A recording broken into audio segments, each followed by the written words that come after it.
I mean, they battled the whole game, and we just gotta finish it. I mean, we should have won. So, we've had a few games this year where we haven't had a chance, and so to be able to, have a game like that you should have won at the end,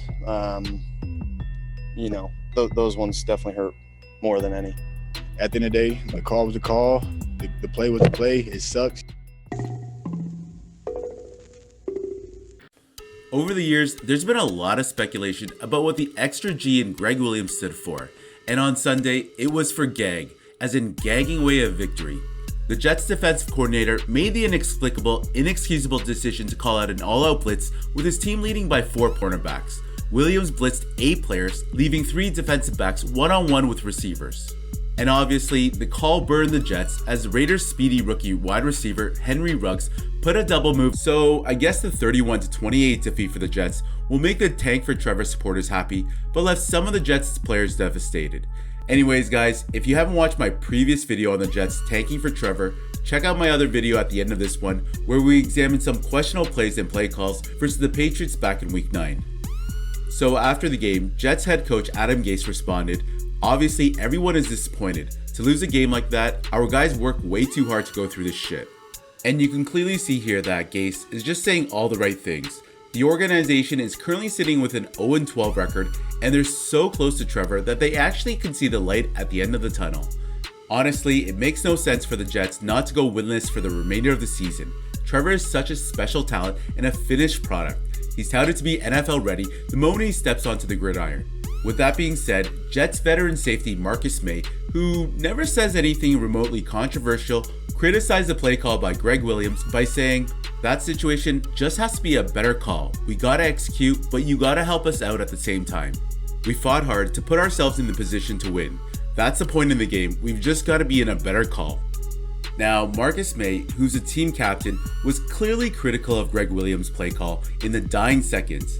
And while Williams does have a history and is known for these zero blitz coverages, you gotta understand that this was a point in the game where only a TD would save the Raiders. And able to pull off this victory was slim to none, as you can see in the graph here. Quarterback Sam Darnold said it was hard to fathom losing a game like that, and when asked specifically about Williams' call, he said, "It is what it is."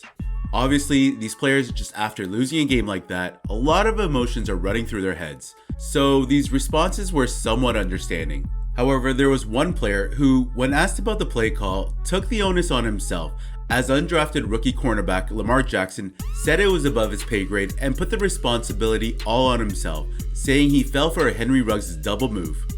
And ultimately, the Jets organization fired their coordinator earlier today after this whole debacle. Williams, 62, has been a defensive coordinator for 19 years and has been the Jets defensive coordinator since last year when he joined the team along with head coach Adam Gase. The Jets ranked 29th in total defense this year and 30th in scoring defense.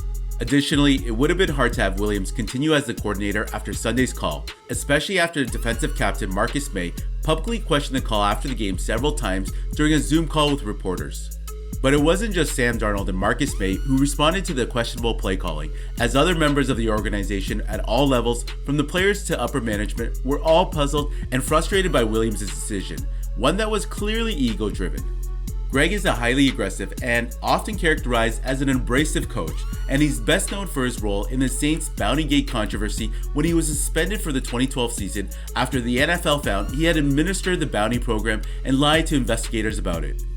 After joining the Jets last season, the defense played well in 2019, finishing 7th in total defense. But this year would be a bit more challenging for Gregg Williams, as the Jets traded safety Jamal Adams, one of the key players on their defense last season.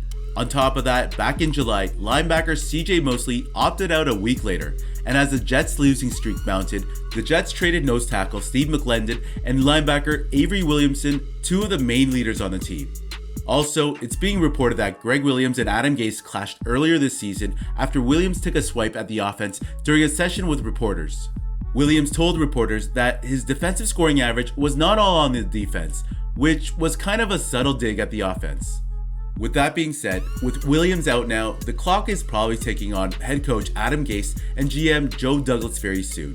So the Jets are now 0-12 for the first time in franchise history, and the 12-game losing streak matches the longest ever for the Jets, which they also did in the 1995-96 season. But currently right now, they remain on track for the number 1 pick in the draft and Clemson star Trevor Lawrence. Honestly, it felt like the Jets had this one in the bag. They took a 28-24 lead with 5:34 left on a 1-yard touchdown by Ty Johnson that followed a Henry Ruggs' fumble. On top of that, the defense came up with a 4th down stop as Carr's pass to Nelson Aguilar fell incomplete in the end zone with a $1:37 left to play. However, the Jets went 3 and out, and the Raiders used 2 timeouts and got the ball back with 35 seconds left at their own 39. And on 1st down, Derek Carr found tight end Darren Waller for a 15-yard gain. Waller was owning the Jets all day, finishing with 13 catches for 200 yards and 2 touchdowns. Carr spiked the ball, surprised by this play call, as he would go on to say, "I couldn't believe they all out-blitzed us. As soon as I saw it, I was thankful." And according to the end zone in the final 15 seconds of regulation, while trailing by 4 to 8 points, no team has ever defended with 6 or more pass rushers. So this just truly shows you what a bizarre play call this was by Gregg Williams at the end of the game. But for those of you who know Gregg's history, this was probably expected. No one has designed more defenses in their life probably than you have. The Jets went 0 blitz on that play. What is your first reaction? Dumbest call I've ever seen. And been around the thing for 58 years, 30 years as a coach. That's the dumbest call ever. There's no other way of putting it. Look, and it's not like cover 0. There's a time and a place for cover 0. That thing sure ain't it. I mean, just we were trying to create pressure. You know, he hadn't done well with it all game, so you know, that's what happened. We had a couple free runners, but we didn't get there. Yeah, I mean, there's not much you can say. I mean, we got to go back to work. I mean, these guys, I mean, they battled the whole game, and you know, we just gotta finish it. I mean, we should have won. So, you know, we've had a few games this year where we haven't had a chance, and so to be able to, you know, have a game like that you should have won at the end, you know, those ones definitely hurt more than any.